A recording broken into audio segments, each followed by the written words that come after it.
Okay, everybody, this is another month of BAM boxes for fans by fans. This is the October Geek box.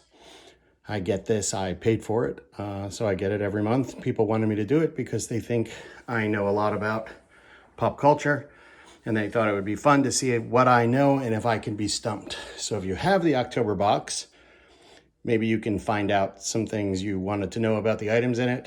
And if you don't have the October box, I'm sure you can get all of this stuff on eBay or on other markets. And there's always the chance I'm not going to know anything. And then you'll just get to laugh at me because I think I know everything and I'm wrong. All right, here we go. Let's open the box. Okay. First, we have the amazing BAM paper, which is in every box and the highlight of every unboxing.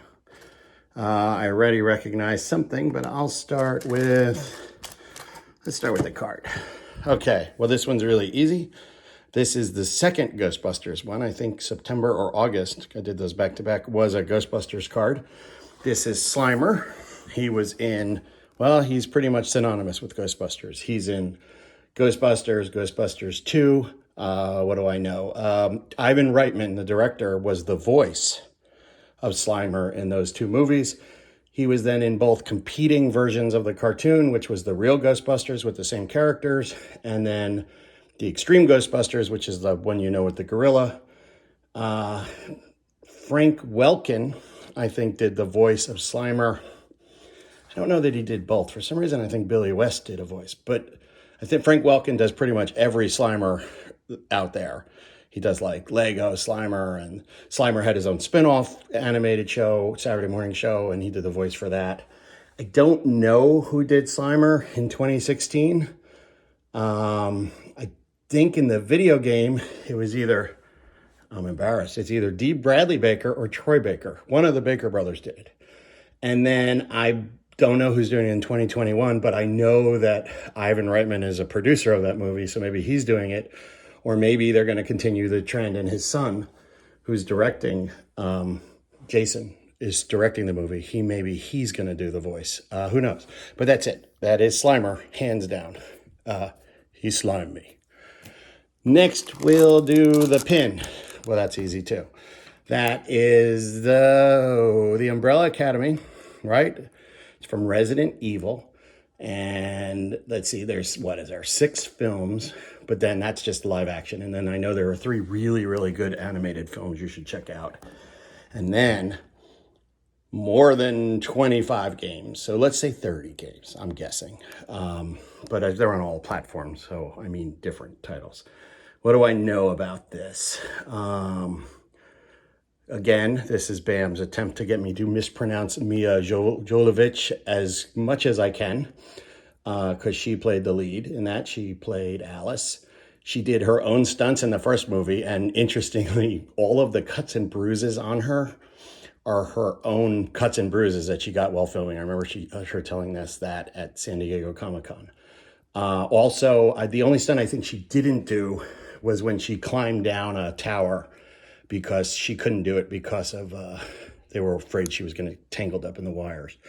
Michelle Rodriguez is in the first one, and she wanted to be in the movie because she's a huge Resident Evil fan. Interestingly, Alice was originally supposed to be Sarah Michelle Gellar. That probably would have been a very different movie. And then I know Jill Valentine, which is eventually Sienna Guillory, was either supposed to be Jennifer Love Hewitt or Kirsten Dunst or... what's her name? She's in Species. Natasha Hendricks. They were all in the running for that. They would have been very, very different movies. So now that's enough. All right, that's all I know about that. I do know, I will tell you, because she did her own stunts, I do remember them saying that she actually beat up several stuntmen, including her co-stars, because she did all her stunts and she really got into it. Okay, so this is... Now, it's really funny. I don't know that I would have known this, but for the fact that I actually know what's in the box. So from the previews, so V for Vendetta was one of the items that they said would be in the box. So this has to be the Fingerman Badge. I know a lot about V for Vendetta because it's a comic and that's my world. So they were the Fingermen were the secret policemen. If you remember from V for Vendetta, they're the people that try to assault Natalie Portman. And then Hugo Weaving is V. She's who does she play? I think her name is, I can't remember. Hold on, I have to think about it because I want her whole name. Evie Hammond, I think is her name. So Evie Hammond is played by her, and she gets rescued by Hugo Weaving, and they're the police. I know the head of them are Peter, I think Peter Creedy is the head of them. What do I know about this? 1982, V for Vendetta, great black and white comic. I remember reading it in black and white. It was part of the Warrior series. Alan Moore, David Lloyd, and then it went over to Vertigo where it was reprinted in color. And I think Tony Ware was involved somehow. He might have wrote a chapter or two, drew a chapter or two. I know that Alan Moore, much like Watchmen, took his name, and I think the other one, the Jack the Ripper one, whose name is escaping me, he took his name off of it. And then I should say when it came back in color, it was printed by Vertigo.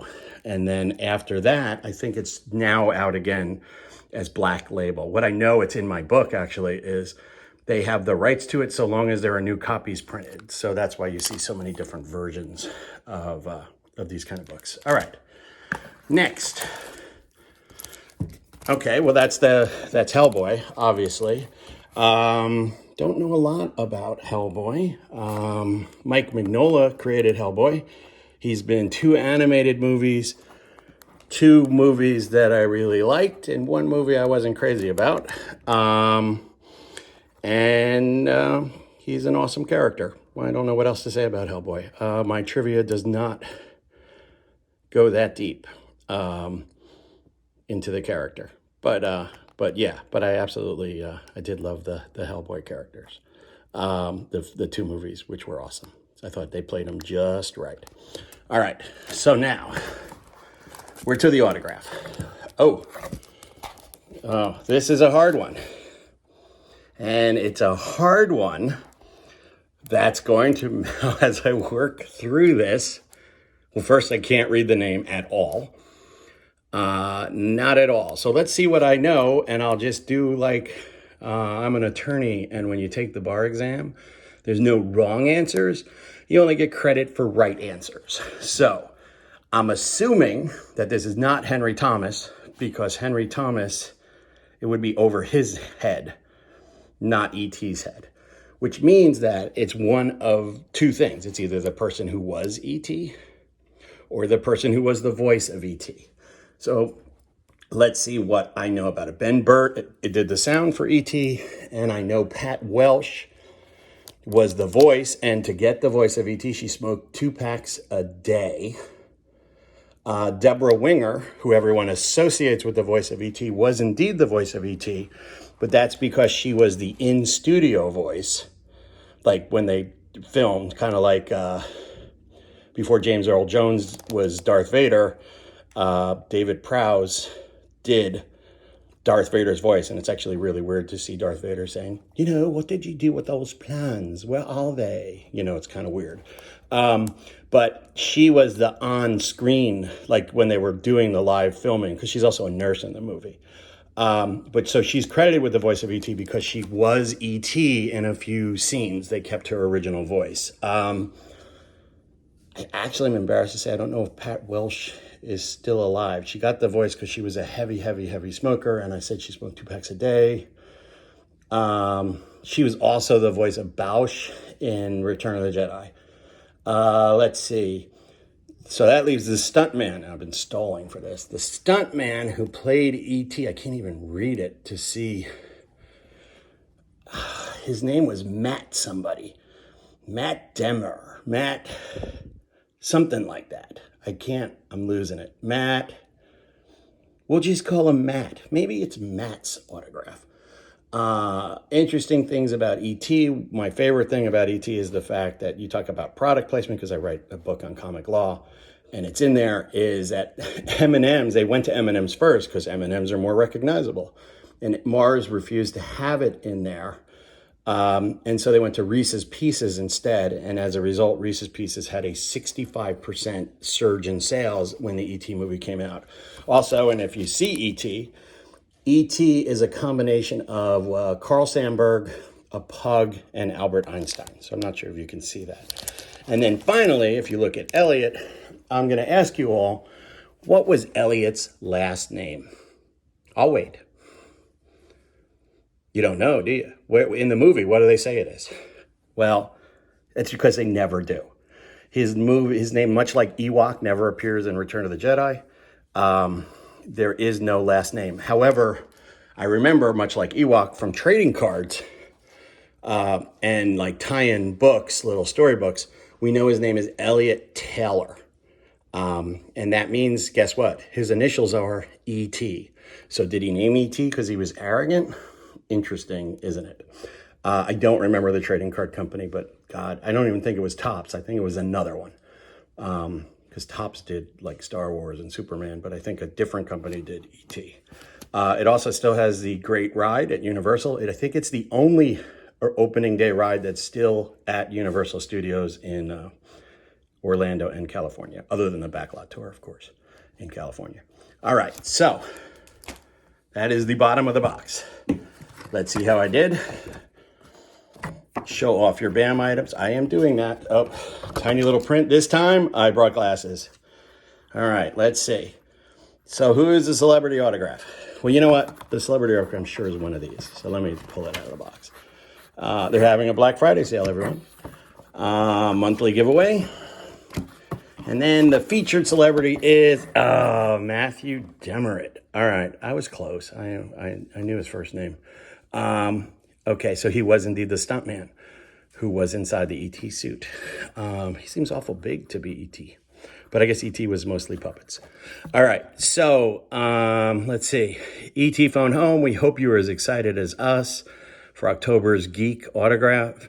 Meet the man who played everyone's favorite Reese's Pieces eating love alien, Matthew Demerit. Artist Alley, upon his brow is set a crown of thorns. Check out these awesome illustrations of the half-demon Hellboy in all his hellish glory from artist James Buscema. Not Buscema, who is from Marvel. I don't know that Hellboy's half-demon. I kind of thought he was all demon.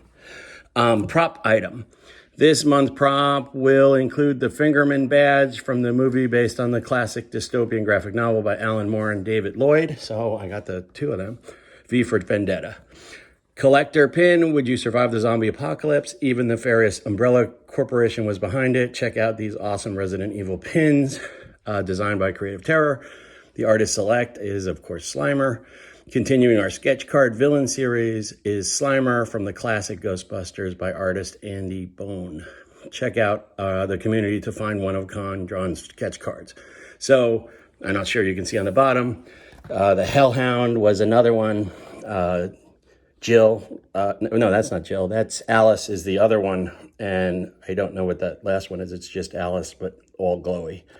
And then there's the significant E.T., with that famous fingers touching. Ouch. I don't know what the middle one is. I can't actually see it. It's too tiny. And then the last one is Hellboy. All right. Well, now you have it. That is the entire box. Once again, well, I guess technically I was stumped. I knew his first name, not his last name. So that's it. If you like it, I hope you learned. If you own it, I hope you learned something about it. If you don't own it and you want it, hey, I'm sure it's on sale somewhere. Thanks. Let me know in the comments below if you like this. I don't know. People always say that. And I'll see you again next month. Actually, before next month, because I ordered one of those Uber boxes that has like 10 items in it or something. That should be fun. I ordered the gamer and I ordered the horror. And my daughter gets the anime box, but I don't have a snowball's chance in hell of pronouncing any of that stuff. So I hope you enjoyed. See you next month.